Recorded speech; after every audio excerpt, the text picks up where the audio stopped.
Christians will hate parts of this video, atheists will hate other parts. But if you're willing to step outside of your media bubble of algorithmic forever scroll, I'll show you two things that's going to change your life. Number one, a communication hack used by the smartest thinkers alive, which will give you an edge over pretty much everyone else on any hot button topic: religion, politics, race, abortion, all of it. And number two, we will be creating a real-time experiment of first, how many atheists often destroy a Christian's faith in the Bible. And then I'm going to flip the script and show you how that a Christian can go even deeper than that, destroying the atheist's disbelief in the reliability of the Bible. There's lots of layers here. And at the end, you will become a sharper thinker and a more effective communicator. And it will prove why this is the best ancient critical thinking manual ever written, even if you don't believe in it. Giddy up!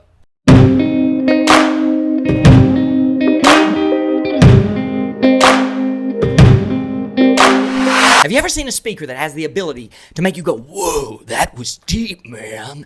Making you see something in a different way than you did before. One such person is none other than the Jordan Peterson. And as I've watched him over the years, I've picked up on something that I have never heard anyone else talk about. And it explains exactly why his conversations offshoot so many Jordan Peterson destroys journalists viral video clips. It all comes down to one word, and that one word is deep. Or might I say the question, what is deep? Now, he has stated the definition of deep in a better way than I've ever heard it described. What is a deep idea? Jordan? Here's a definition of depth. More ideas are dependent on a deep idea than the number of ideas that are dependent on a shallow idea. Absolutely. So it's like criticality, right? Yes. So you can imagine a web of presumptions with some presumptions at the fundament. Now, I'm a backwoods hillbilly, and I like to think about this web of criticality as a tree. Most ideas that people get caught up in are merely in the leaves, the more shallow ideas. But as you go deeper, you notice that the leaves are actually dependent upon smaller branches, and then those smaller branches are dependent upon larger branches, or a deeper idea, if you will. Now, those that are experts in persuasion and sway, they come along, and instead of focusing up here, they elevate, or you might want to say they go deeper with that concept. And they saw off the branch, or take a World War II bayonet to it. And then suddenly, all the arguments that was just discussed ahead of time, everything in the headlines, everything in the media is completely non-relevant. Now, later on in this video, I'll share a clip of just how someone's face looks when their branch has been sawed off in this way. Let's get to it. It all starts out with a story that has been carefully crafted, circulated, and convincingly placed in the minds of the masses. Now, it's been packaged and presented in a lot of different ways, but I think it seems most devastating from this New Testament scholar and early historian of Christianity, Bart Ehrman. He deals what seems to be 3 death blows to the New Testament, and it will feel like it to many of you viewers right now. I went off to the Fundamentalist Bible College, went to Moody Bible Institute, and I started studying the Bible. But one of the things I learned early on was that we don't have the original manuscripts. We don't have the documents that the authors actually wrote. So when Mark wrote a gospel, we don't have that thing he wrote. We have copies of it that were made later. And we actually don't have copies. We've got copies of copies of copies that are many centuries later most of the time. Number 2. The way I usually put it to my students is in comparative terms. There are more differences in our manuscripts than there are words in the New Testament. And number 3. Well, this obviously creates a problem. If you want to know what Mark actually said, and all you've got are copies of Mark that are hundreds of years later that have so many differences in them, how can you possibly reconstruct it? Well, that is a problem.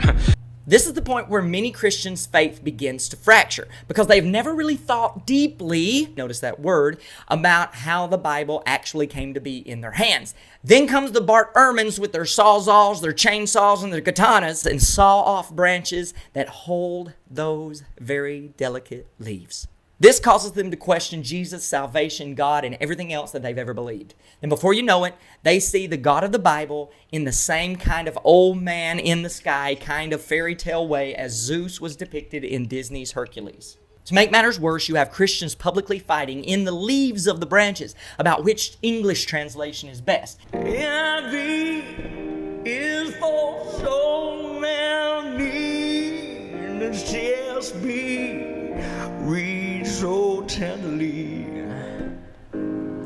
Now, most Christian defenders make a mistake right here because most get in the weeds trying to show how the vast majority of the copying errors are simply misspellings, punctuation slips, marginal notes, and skipped lines, which of course are all true. And that certainly dulls Ehrman's blade, but it doesn't destroy it. It's useful for believers, but it's not very persuasive for those that don't believe, because it's still above the branches of thought that he just sawed off. So I'm going to do it a little differently. What if we can saw off Bart Ehrman's branch? And what if there was a 5-step process that could prove with over 99% certainty that what we have here has in fact stood the test of time? Almost word for word. Now remember, this is an experiment, and my promise was that this video would be deeply experiential for both the Christian and the atheist. So let's go deeper. Now, the best sway always happens when the speaker isn't directly attacking the belief itself, but actually formulates a story that causes the listener to question the deeper beliefs or deeper branches his or her belief depends on. Beliefs that often they don't even realize they have. Hence the destroyed titles. Now, I'm going to pivot here and show you what this looks like in the classic viral clip of Jordan Peterson and Kathy Newman. Watch her face at the end. Why should your right to freedom of speech trump a trans person's right not to be offended? Because in order to be able to think, you have to risk being offensive. I mean, look at the conversation we're having right now. You know, like you're certainly willing to risk offending me in the pursuit of truth. Why should you have the right to do that? It's been rather uncomfortable. Well, I'm very glad I put you on the spot. Well, I'm very glad that I've exercised my freedom of speech. You get my point. It's like you're doing what you should do, which is digging a bit to see what the hell's going on. So and that is what you should do. But you're exercising your freedom of speech to certainly risk offending me. And that's fine. I think more power to you as far as I'm concerned. So you haven't sat there and I'm just trying to work that out. I mean, Ha, gotcha. you have got me. You have got me. I'm trying to work that through in my head. Now, I hope you caught that. Peterson didn't challenge her belief directly. He made her question the deeper idea her ideas were founded upon. Sway perfection. Mamma mia, bellissimo. Now, in the case of the attacks of the reliability of the New Testament, the branch being sawed off is the trust in the words even being translated in the first place. It seems logical that since we don't have the original manuscripts and that there are over 1 million differences between those manuscripts, how in the world can we hold to the reliability of Scripture itself? Well, that assumes that the more manuscripts you have is not as good as if you only had a few. It also assumes that the more differences you have, it's also not as good, both of which we're about to saw off. What if the 1.4 million differences inside the copies of the copies of the copies of the copies are actually the miracle? Now let's travel back to the 1st century. 3 things you need to know. Number 1, no printing presses, no copy machines. Every word was hand copied in secret under the threat of death. Which brings me to number 2. Being a Christian was a death sentence. Christianity was illegal for the first 300 years of its existence. And nearly all the apostles and all the early authors of the New Testament were killed for their faith. And yet they still wrote, copied, and spread these words, not for fame, but because they believed. And perhaps the most important one, number 3, Christianity spread like wildfire. Copies of the New Testament showed up everywhere, from Egypt to Italy to Greece to Ethiopia, Turkey, and Lebanon. The manuscripts weren't just numerous, they were scattered everywhere. Dr. James White put it best like this. As soon as the New Testament is written, people believe everyone needs to hear about Jesus. And therefore, the manuscripts go everywhere. And it's not limited to, well, how good is your handwriting? No, if you want a copy of our letter that came to us here at the church at Ephesus, you go ahead and make that copy and take it with you to Alexandria, since everybody traveled through Alexandria. It was a very busy port. You take it to Italy, you take it to Greece, you take it everywhere you want to take it. That's fine. Now, that means that we have manuscripts going everywhere, and very quickly, many of them are buried in the sands. They are out of reach of anyone grabbing them and changing things and deleting the deity of Christ or deleting the resurrection or whatever else. And they're locked away. And if someone does try, and no one ever had the opportunity, but if someone did try in the medieval period let's gather up all the New Testament texts and let's take justification by faith out of the Bible. They never had the opportunity to do it. It was not within the capacity of man to corrupt the scriptures in that way. Now, what is the byproduct of that means of getting the scriptures out to everyone? Textual variation. That is the byproduct. And that's pretty good news, because that means that no one group ever had the power to control, edit, suppress, or manipulate the whole thing. Even if someone changed all the copies in one area in some way, others from another region would preserve the original. But still, the skeptic says, okay, fair enough, I give you that. But if we have thousands of copies, all different, how could we possibly know what the original said? Ding, ding, ding, ding, ding, ding, ding. Come on now. You're the next contestant on The Price is Right. There's a whole discipline built to solve this very problem. It's called textual criticism. Now, Dr. Daniel Wallace is one of the leading textual critics today, and he uses a brilliant classroom experiment to demonstrate exactly how it works. We do a little project called The Gospel According to Snoopy, and I take it from an ancient apocryphal work. I won't even mention what it is. It's something that's distasteful to them, and and each one of them has different instructions. Some of them are told, change this for theological reasons. Others are said, you're a slob, you're in a hurry, skip a few words. And then we throw the early generations of manuscripts away.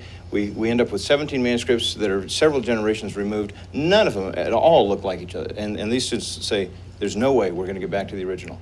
The nice thing is, I have the original. And so when they work on this whole process through the normal means of textual criticism, I've done this, as I said, 35 times, they have come back to that original wording every single time within one word. And that one word that is missing is either also or to, T-O-O. Now that shows you something about actually doing this that we've talked about theoretically. I've done that many, many times. Now, think about that. Using just 5 core rules of textual criticism, the class worked backward, and every time they reconstructed the original paragraph with over 99% accuracy. The preservation of the New Testament is not analogous to the telephone game. It is far more analogous to a 100,000-piece puzzle. What do I mean by that? Well, it's a 100,000-piece puzzle, and you open it up. Now, would it be more annoying if you opened it up and found that there were 99,900 pieces, meaning you were missing 100, or that there were 100,100 pieces? It's less annoying if you have more. Why is it less annoying if you have more? Well, once you start to put the pieces together and you can see the image, you know where the double pieces are.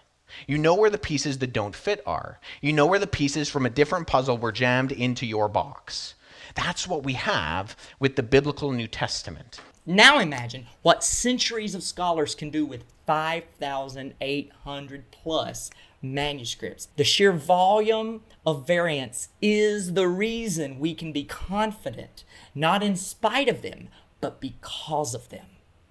The more copies, the more geographical distance between them, the more differences between them, the easier it becomes to identify what the original was, because forgeries don't match across time, geography, and tradition. And with those 5 rules of textual criticism, we can predictably, accurately, and measurably reconstruct the original text. And Bart Ehrman, the chainsaw guy, in the paperback of his own book, Misquoting Jesus, the publisher asked him this: why do you believe these core tenets of Christian orthodoxy to be in jeopardy based on the scribal errors you discovered in the biblical manuscripts? Notice, these people who edited and published his book did not ask him, do you believe these core tenets of Christian orthodoxy are in jeopardy? They asked him, why do you believe? The way they read his book, yes, of course he believes that. When confronted with this specific question, here's what he said. Essential Christian beliefs are not affected by textual variants in the manuscript tradition of the New Testament. Translation: all the stuff I just scared you with doesn't actually change anything important, because he knows about those 5 critical textual reconstructional rules. That's profound.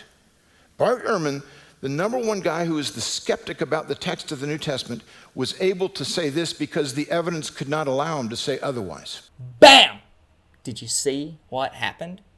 Instead of arguing individual differences in the text, getting into the messiness of the manuscript tradition, I admitted it and traveled that branch down to an even deeper idea. Everyone else is debating up here. So if you cut right here, boom, you win. See, what most people don't know is that we are living right now in a third world war. It's not kinetic, not fought with guns, but with sway. Media headlines, clickbait thumbnails, viral social memes. They trigger, the comment sections get ugly, but they rarely get deep. That's what this video is about. And yes, most of the principles that I use today, the communication hacks, the persuasion, the sway, are inside this. In fact, that's Jesus' core method of disarming his opponents in the Gospels. But that's for another video. LT reads so hazily, so intricately as LSB. The only one for me is that OKJV. It reads so sweet.